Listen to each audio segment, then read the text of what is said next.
இந்த போர் வந்து புக்ல ஒரு சில போர் மென்ஷன் பண்ணல, ஆனாலும் நீங்க இது எல்லாத்தையும் கிளியரா படிக்கணும். 1801 காவிரி கரை போர், இது ஞாபகம் இருக்கா? நான் ஃபர்ஸ்ட் சொன்னமா, திப்பு சுல்தானோட அந்த திவான் வந்து ஒரு படை அனுப்பி வச்சு போய் தீரன் சின்னமலை வந்து வரிய பிடிங்கிட்டார்ல, அதனால அவருக்கும் திப்பு சுல்தானோட அந்த படை அந்த டீமுக்கு நடந்தது வந்து காவிரி கரை. அப்புறம் அவருடைய மரணத்திற்கு பிறகு, திப்பு சுல்தான் மரணத்திற்கு பிறகு பிரிட்டிஷ் எதிர்த்து போர் பண்றாரு. ஓடாநிலை போர், அரச்சலூர் போர், இறுதி போர் 1805 தான் அவர் மரணம், தூக்கிலிட்டுருவாங்க. நினைவு மண்டபம் ஓடாநிலை, ஈரோடு மாவட்ட ஆட்சியர் அலுவலகம் தீரன் சின்னமலை மாளிகை என்று பெயர் சூட்டப்பட்டது. 2005 ஜூலை மாசம் 31ஆம் தேதி வந்து அஞ்சல் தலை வந்து அவருக்காக வெளியிடப்பட்டுச்சு. சோ இதெல்லாம் வந்து அவர் சார்ந்த கொஞ்சம் ஒரு சில எக்ஸ்ட்ராவா நீங்க வந்து படிச்சுக்க வேண்டிய பாயிண்ட்ஸ் நிறைய இருக்கு. நான் ரொம்ப பிவைக்யூ பேஸ்டா இருக்கிற ஒரு சில பாயிண்ட்ஸ் மட்டும் தான் ஆட் பண்ணிருக்கோம். படிக்கலாம், எல்லா பாயிண்ட்டுமே வந்து படிக்கலாம். இப்போ இந்த பாயிண்ட்ஸ் எல்லாத்தையும் ஞாபகம் வச்சுக்கோங்க. இல்ல பாருங்க, 1756 அவருடைய மரணம் எப்ப பார்த்தோம்? 1805. அப்போ ஏஜ் கால்குலேட் பண்ணி எந்த வயசுல வந்து அவர் மரணிக்கிறாரு அப்படிங்கறத சொல்லுங்க பார்ப்போம். 1756. இப்போ இந்த ஏப்ரல் மாசம் அப்படின்னு வந்ததுனாவே தமிழ் புத்தாண்டு வந்துரும். அதை வந்து நீங்க ரிலேட் பண்ணிக்கணும். ஏப்ரல் மாசம் அப்படின்னு வரும்போது அது வந்து தமிழ் புத்தாண்டு.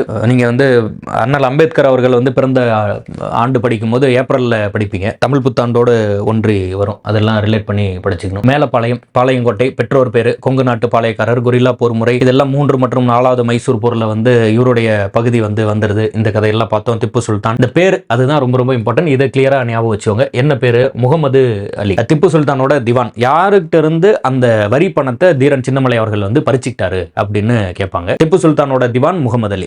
அந்த பாயிண்ட் ஞாபகம் வச்சுக்கணும். முன்னாடி ஒன்னு சொன்ன ஞாபகம் இருக்கா? அதாவது வேலுநாச்சியார் வந்து தாண்டவராயன் அவர்களுடைய உதவினால உருது மொழியில ஹைதர் அலிக்கு லெட்டர் எழுதினாங்கன்னு பார்த்தோம். அப்போ அவர் வந்து அந்த லெட்டரை பார்த்து உதவி பண்ணுங்கன்னு யாருக்கிட்ட சொன்னாங்க அப்படின்னு ஒரு கொஸ்டின் கேட்பாங்கன்னு சொல்லியிருந்தேன். சையது அப்படின்னு ஒரு பேர் ஒன்னு படிச்சோம். அது மாதிரி இங்க வந்து இவர் யாருடைய அந்த திவான்? திப்பு சுல்தானோட திவான். அவருடைய பேர் என்ன? முகமது அலி. அவர்கிட்ட தான் அந்த வரி பணத்தை இது பண்ணிடுறாரு. அந்த பாயிண்ட் வந்து படிக்கணும்.